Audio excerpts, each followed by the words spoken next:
Praise lord. దేవుని నామమునకు మహిమ కలుగును గాక. మహాగణుడు మహోన్నతుడైన యేసయ్య నామం పేరిట మీ అందరికీ ప్రత్యేకమైన వందనాలు తెలియజేస్తూ ఉన్నాను. ఈ ఉదయకాల సమయమందు దేవుని వాక్యంలోనికి మనం వెళ్దాం. ప్రార్థన. సర్వాధికారి సర్వసృష్టికర్త నీకు స్తోత్రాలు చెల్లిస్తూ ఉన్నాం. ఈ ఉదయకాల సమయమందు నీ వాక్యమును విని గ్రహించగలిగే భాగ్యమును మాకు దయచేయమని యేసయ్య నామమున అడుగుచున్నాము తండ్రి. ఆమేన్. దేవుని వాక్యంలోనికి మనము వెళ్దాం.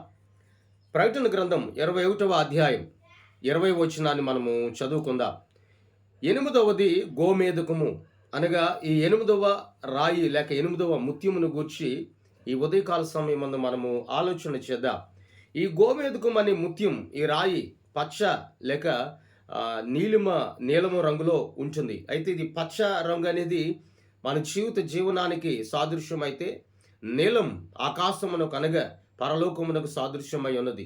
అనగా దేవుని వాక్యం సెలవిచ్చుచున్న రీతిగా మన జీవిత యాత్రలో, మన జీవిత ప్రయాణంలో క్రిందున్న వాటి వైపు మనం చూడకుండా పైనున్న వాటి కొరకు కనిపెట్టాలి అని ప్రభువువారు ఈ ఉదయకాల సమయం ముందు మనల్ని హెచ్చరిస్తూ ఉన్నారు. ప్రియ దేవుని బిడ్డ, ఈ రోజున ఒక్కమారు నువ్వు ఆలోచించు. క్రీస్తుని ఎరిగి తండ్రి కుమార పరిశుద్ధాత్మ నామంలో బాప్తిసం పొంది ఆయన కొరకు జీవించుచు ఉన్నటువంటి నీ జీవిత యాత్రలో వేటిని వెతుకుతూ ఉన్నా? భూ సంబంధమైన వాటిని వెతుకుతున్నావా?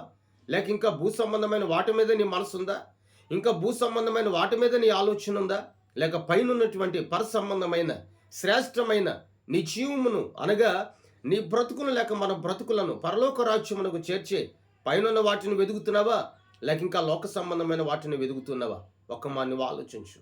దేవుని వాక్యంలో అంటాడు, ఈ పచ్చ అనేది జీవనానికి సాదృశ్యం. అనగా భూమి మీద బ్రతుకున్నంత కాలం కూడా మన జీవితం అనేది ఆశీర్వాదకరముగా, మన జీవితం అనేది దీవెనకరముగా ఉంచబడడానికి క్రీస్తు ప్రభులు వారు మనకు తోడై ఉన్నాడు. నీలం అనేది పరలోక సంబంధమైనది, అనగా పైనున్న వాటిని వెతకాలి అన్నాడు. అపోస్తలుడైన పౌలు గారు అంటాడు, నా మనసు పైనున్న వాటి మీద ఉంది అన్నాడు. నిజమే కదా? ఈ రోజున మనుషుడి మనసు లోకం మీద ఉంది, ఆస్తుల మీద ఉంది, సంపదల మీద ఉంది, లేక మత్తు వాటి మీద చాలా మంది మనసు ఉంచారు. శరీర సంబంధమైన కార్యాల మీద మనసు ఉంచిన వారు ఉన్నారు.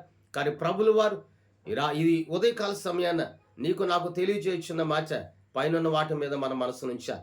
ఎందుకంటే ఈ భూమి మీద జీవించినంత కాలం, భూమి మీద ఉన్నప్పుడే, బ్రతుకున్నప్పుడే ఆ పరలోకపు ఆనందాన్ని మనం రుచి చూడాలి. ఆ పరలోకపు ఆనందాన్ని రుచి చూడగలగాలి అంటే సొంత రక్షకుడైన క్రీస్తు ప్రభులు వారి ఎదుట నిత్యము నీవు నేను కూడా సాగిలిపడే క్రైస్తవులుగా మనం నడిపించబడాలి. ఇక్కడ ఈ గోమేధకం అనే ఈ రాయి, ఈ ముత్యము చేత మన జీవితం అలంకరింపబడాలి.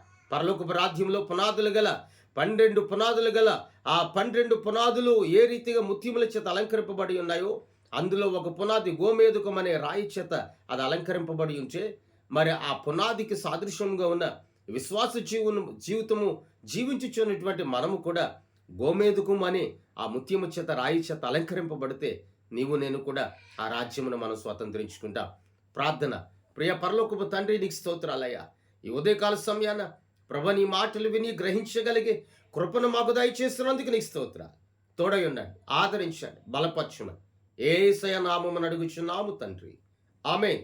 దేవుని సన్నిధి మీ అందరికీ సదాకాలము తోడై ఉండి నడిపించును గాక. ఆమేన్. ఆమేన్. మీ అందరికీ వందనాలు తెలియజేస్తాను.